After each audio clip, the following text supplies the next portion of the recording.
Welcome to the Rugby Obsession Deep Dive. Make sure you hit that subscribe button to Rugby Obsession so you never miss an analysis, because today we are dissecting the anatomy of a complete professional rebirth. Yeah, a total physical and mental teardown. Exactly. I mean, I want you to imagine strapping rigid plates of metal to your feet, like footwear so heavy and unforgiving that you can, barely run in open play. Right, which sounds terrible for a modern athlete. Oh, it is. You are willingly accepting 80 minutes of just sheer physical discomfort, all to ensure you survive like 3 specific seconds of a rugby match. That is the level of obsession we're looking at today. It really is. We're unpacking a remarkably raw interview with England prop Ellis Genge today, and it provides this really rare window into the mind of an elite front row forward. It's fascinating because we're looking at how a highly public, agonizing professional failure wasn't, minimized or spun by a PR team. No, not at all. It was actually weaponized. Yeah. Genge basically used the lowest moment of his career as the blueprint for this total physical and technical reconstruction. So, listener, think about this for a second. Have you ever experienced a professional open wound? Like the kind of failure that is so glaringly obvious that you just can't hide from it. The kind that forces you to tear down your entire methodology. Exactly. And Genge's open wound happened on literally the biggest stage imaginable. The 2023 Rugby World Cup semifinal at the Stade de France. England versus the Springboks. Just a brutal, suffocating match. Yeah, South Africa ultimately knocked Steve Borthwick's side out with a 16-15 victory. But the actual mechanism of that defeat is what we really need to isolate here. Right, it's the 78th minute. Handré Pollard kicks the penalty that puts South Africa ahead for good. And we have to remember, that 78th minute penalty wasn't the result of, like, a line break or an offside in open play. It was extracted directly from a scrum. A scrum that Ellis Genge was anchored to. Exactly. The Springboks pack generated immense pressure. The English scrum folded under all that torque, and the referee awarded the penalty. And Genge, in this interview, he's entirely unfiltered about the psychological weight of that specific moment. He doesn't sugarcoat it at all. No, he doesn't. He refers to the memory of that collapsed scrum as an open wound. And he freely admits he felt like he had, quote, let the fucking nation down. Man, owning a failure of that magnitude is just jarring to hear from a modern athlete. Usually, the instinct is deflection. Oh, 100%. You talk about the collective team effort or the bounce of the ball. Right, or you just try to bury the memory completely. But he's staring directly at the impact crater. He acknowledges that giving up a penalty 40 meters out with 2 minutes left on the clock, that was the terminal blow. He even tells people to go back and watch the tape of those scrums and judge for themselves. Which is wild. How do you channel that? Because the context just amplifies the pain. Well, as he points out, it was a World Cup semifinal. The margins at that level of international rugby are basically subatomic. Yeah. And for a prop forward, the scrum is your primary reason for being on the pitch, right? It's your core identity. So to be bested in the set piece when the entire nation is holding its breath, that creates a profound psychological burden. The standard response for many players would be a total loss of confidence. But Genge's response was a terrifying level of physical escalation. Which brings us to the mechanics of how you mathematically ensure a scrum never collapses like that again. You don't just hope the wound heals, you build a fortress over it. A very heavy fortress. He decided to add a staggering 12 kilograms of mass to his frame. Wait, 12 kilos? That's like 26 pounds. Yeah, 26 pounds of functional muscle. He now weighs in at 127 kilos. Adding that much to an athlete who's already at the elite tier of physical conditioning, that fundamentally alters their center of gravity, doesn't it? Oh, absolutely. It changes the entire physics equation of the scrum. To understand why those 12 kilos matter, we have to look at the biomechanics of a scrum engagement. Right. When two international packs collide, you have 16 massive men generating thousands of pounds of combined force.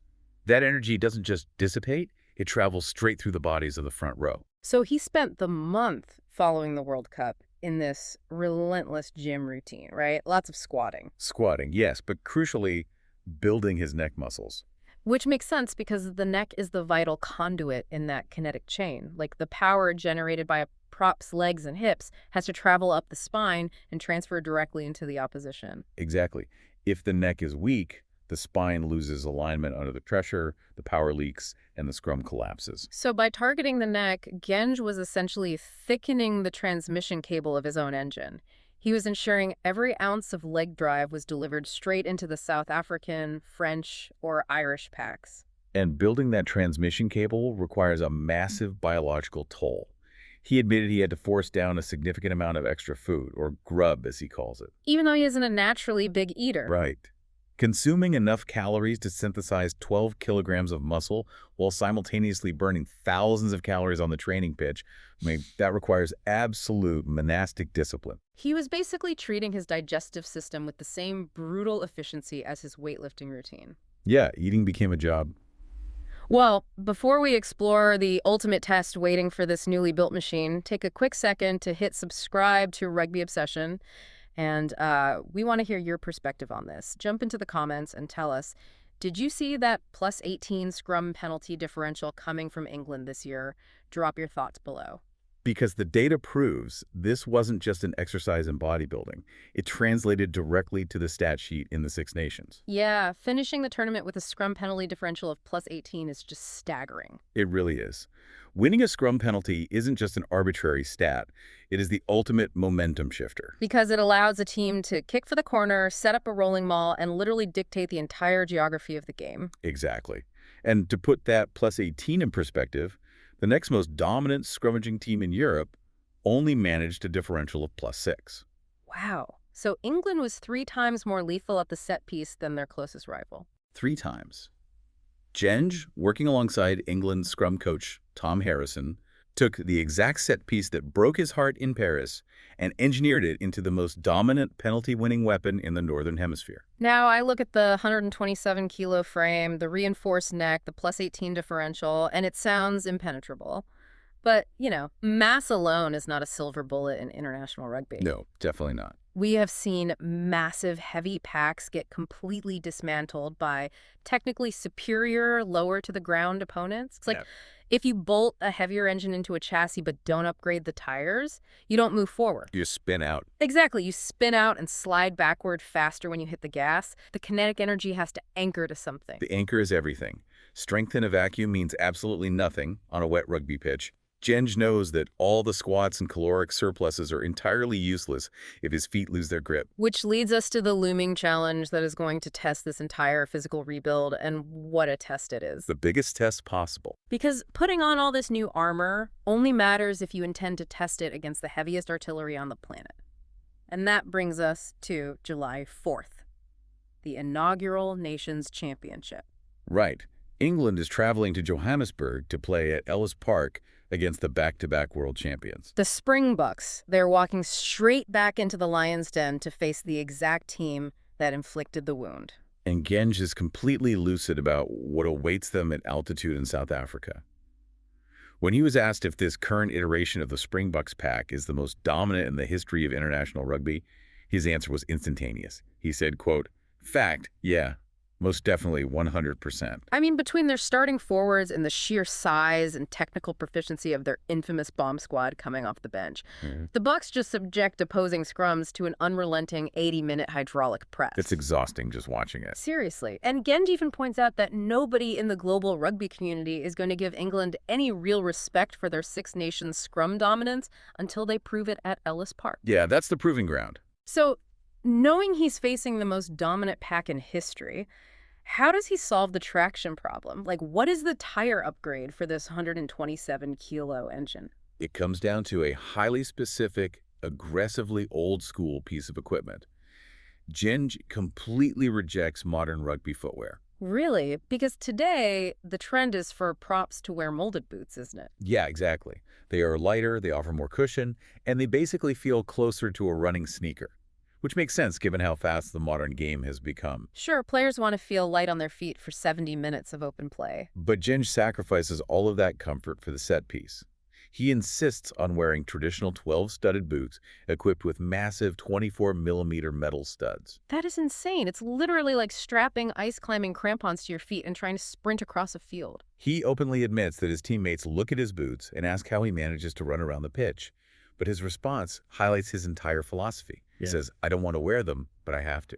He knows that getting the cadence, the sequencing, and most importantly, the traction right against the Springboks requires those massive metal spikes. It is a profound irony. I mean, we are watching a sport where players have GPS trackers sewn into their jerseys, where hydration is monitored by algorithms, and recovery is managed by cutting-edge sports science. And yeah, Yet when the referee calls crouch, fine, set against South Africa, survival fundamentally comes down to how deep 24 millimeters of cold metal can bite into the dirt. because if the studs don't hold, the physics of the engagement will fold you in half. Slipping against the Springboks is a binary event. Yeah, if you slip, you collapse. If you collapse, you concede the penalty. If you concede the penalty, you lose the game.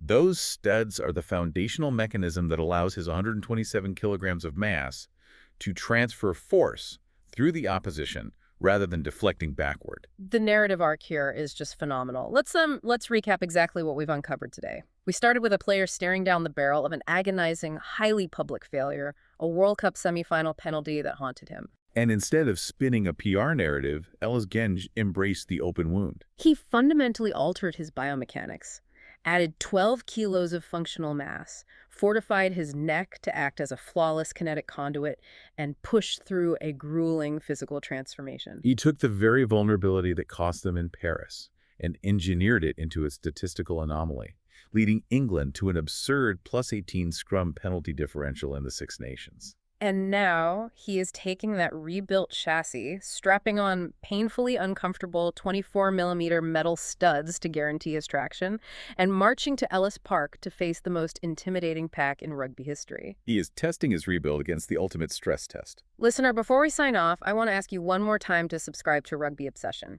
If you appreciate these deep dives into the biomechanics, the strategy, and just the sheer human will behind the sport, this is exactly where you belong. Please jump into the comments and drop your predictions for that summer test in Johannesburg. We read every single one, and we just love seeing your tactical takes. And as you close out this deep dive, take a moment to reflect on Genge's approach to adversity.